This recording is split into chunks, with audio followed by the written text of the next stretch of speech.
what you want, 'cause a pirate is free. You are a pirate. Salut. Alors je vais te parler aujourd'hui d'un sujet qui peut en intéresser plus d'un, je pense. Donc je traite du SEO, mais un aspect peu abordé, je pense. Donc c'est tout ce qui concerne les liens do follow, no follow. Alors si tu y connais en SEO, ça doit te parler. Si tu y connais que dalle, je vais t'expliquer. Je vais essayer de t'expliquer de façon assez simple.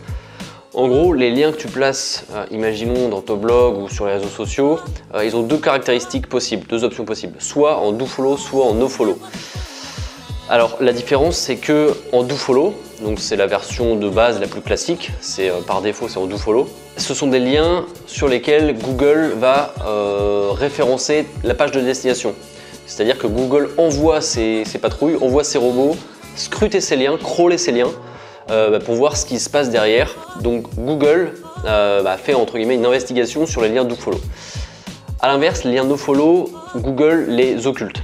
C'est-à-dire que c'est toi ou le créateur du site qui va décider que tel ou tel lien sera en no follow, c'est-à-dire que Google ne pourra pas envoyer ses robots pour scruter ce lien. Alors tu vas te demander, pour toi créateur de site, quel est l'intérêt pour toi de mettre des liens en nofollow? Eh bien, tu as plein d'exemples, c'est assez complexe. Je vais essayer de faire simple, de donner un exemple simple.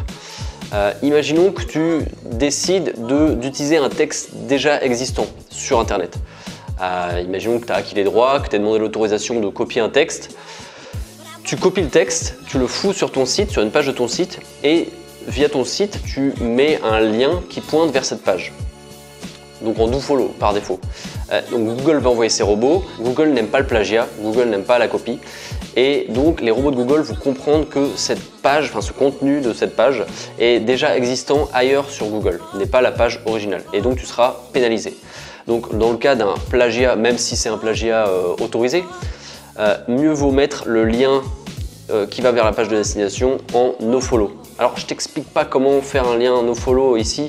Le plus simple, je pense, si tu es sur WordPress, en admettant que tu es sur WordPress, c'est de télécharger un plugin. Tu tapes sur Google plugin nofollow et tu devras trouver quelque chose. Et donc au sein de cette vidéo, je voudrais assez brièvement te parler des réseaux sociaux et de l'impact que ça peut avoir justement. Est-ce que les réseaux sociaux utilisent des liens do follow ou no follow? Et donc j'avais fait des recherches et ça dépend. Donc je commence avec Facebook.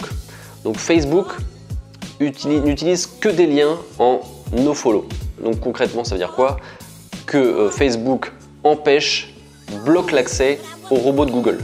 Tout simplement parce que Facebook souhaite que ses utilisateurs restent sur Facebook et donc Facebook ne souhaite pas que Google référence les liens qui apparaissent sur Facebook.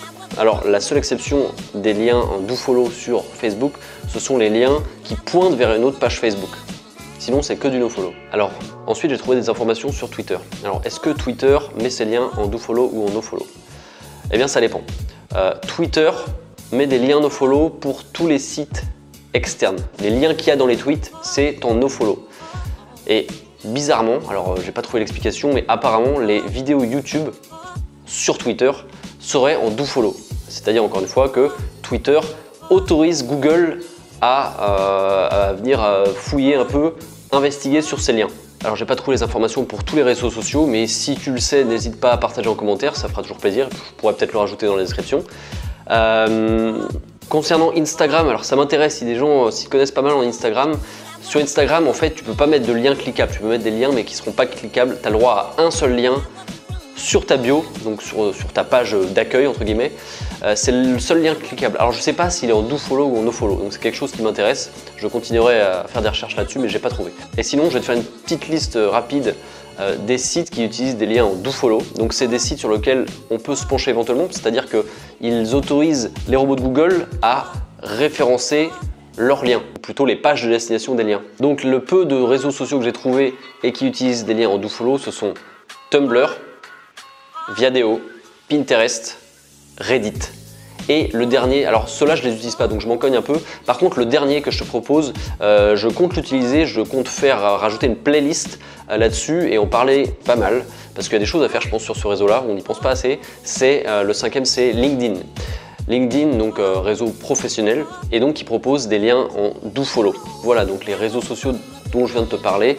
eh bien ça peut être intéressant de s'y pencher, de se pencher dessus, de s'y intéresser, voilà ce que je voulais dire. En tout cas moi LinkedIn ça m'intéresse pas mal, donc je vais essayer de vraiment de potasser là-dessus et de mettre en place des stratégies LinkedIn que bien sûr que je te présenterai au sein de la vidéo. Sois sage, travaille bien, je ne te dis pas à demain mais à plus tard. Abonne-toi, c'est gratuit, tu ne paies pas, tu n'as pas besoin de dépenser d'argent et ça ne mange pas de pain. Coucou, à plus, ciao.